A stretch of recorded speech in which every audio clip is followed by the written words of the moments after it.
natin, magtulo tayo ng kape. Isang kutsarang kape, saka isang kutsarang tubig din. Tapos, 3 itlog na pula. Tapos, ilalagay na natin yan. Ayan. Tapos, pagkatapos naman, lalagyan na natin yung asukal. Ayan. 1/4. Ayan, dito yung asukal. Ayan. Ayan. Tapos, haluin mo. Tapos, ilalagay ka din ng 1/4 na ibap. Nag-yelo pa. Ayan. Haluin mo. Tapos, haluin mo siya na mabuti para mabusaw yung asukal. Tapos, lagyan natin siya ng vanilya. Dalawang klase ng vanilya. May powder yan. May syrup. Ayan. Tapos, lalagyan din natin ng 1/4 na mantika. Ganyan ng 1/4. O, lagyan mo dyan. Tapos, haluin mo ulit. Tapos, malalagay tayo ng 1 cup ng flour. Ayan. Tapos, isang kutsarang baking powder.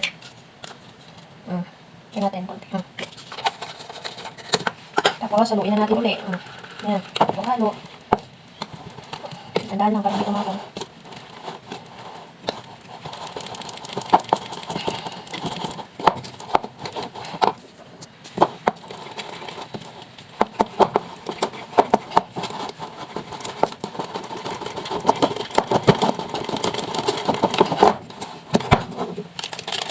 Ganyan magiging tsura niya. Ayan. Set aside.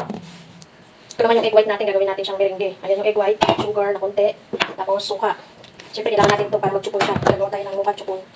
Patakan mo lang siya ng, yung sa takip lang. Ganun. Lagay mo siya dyan. Tapos, i-mix na natin siya. No?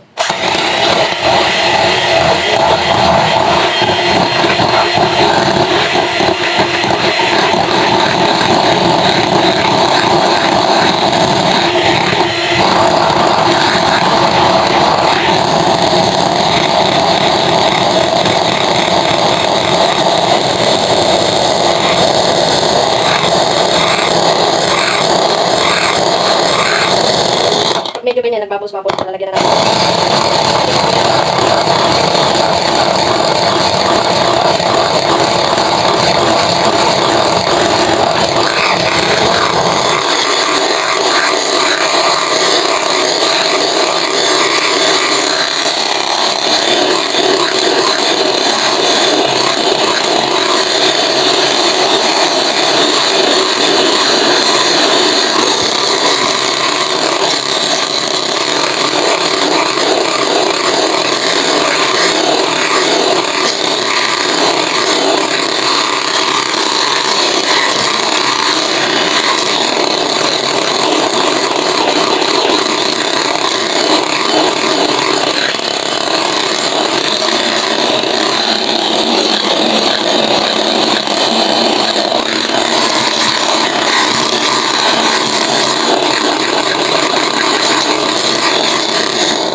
Kailangan ganyan na siya, oh.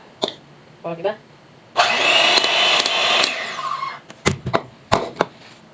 Ayan, tapos, ito natin kasi siya dito siya lulutuin. Ayan, konting mantika lang. So, ayan mo siya. O, tissue, punas-punas mo para hindi lang siya dumikit. Ayan. Ayan.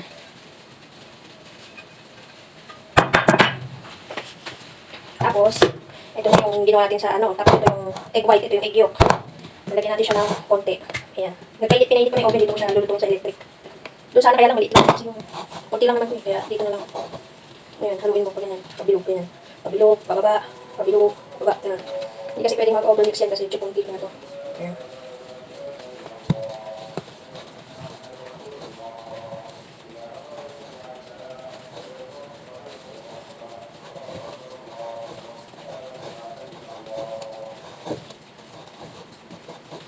Ayan, pag napag-combine na natin siya, lalagay na natin ito.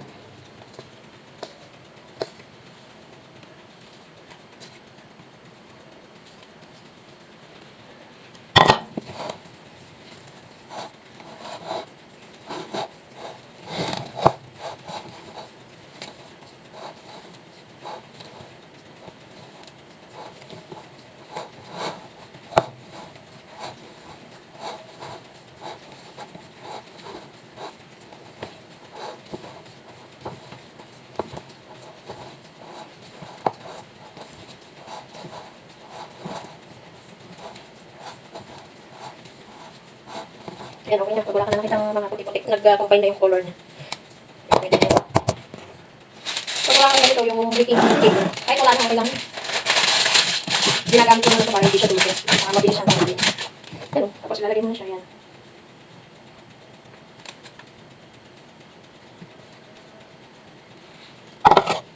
Ganyan na siya. Ganyan-ganyan mo. Para matanggal yung bubbles niya. Saka mo itaktak na ganun. Para wala yung bubbles niya.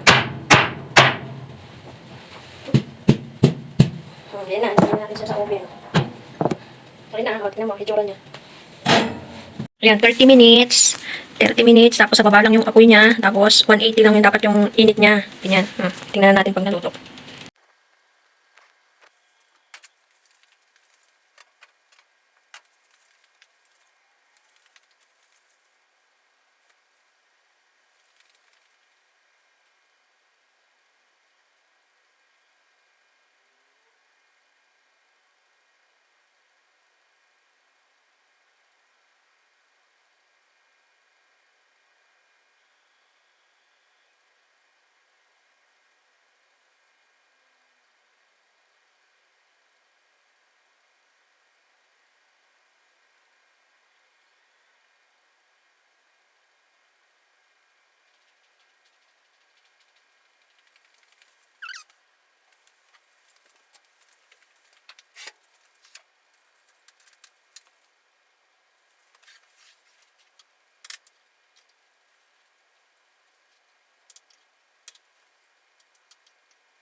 Opa na Manatin. Após Sataz em 3 minutos.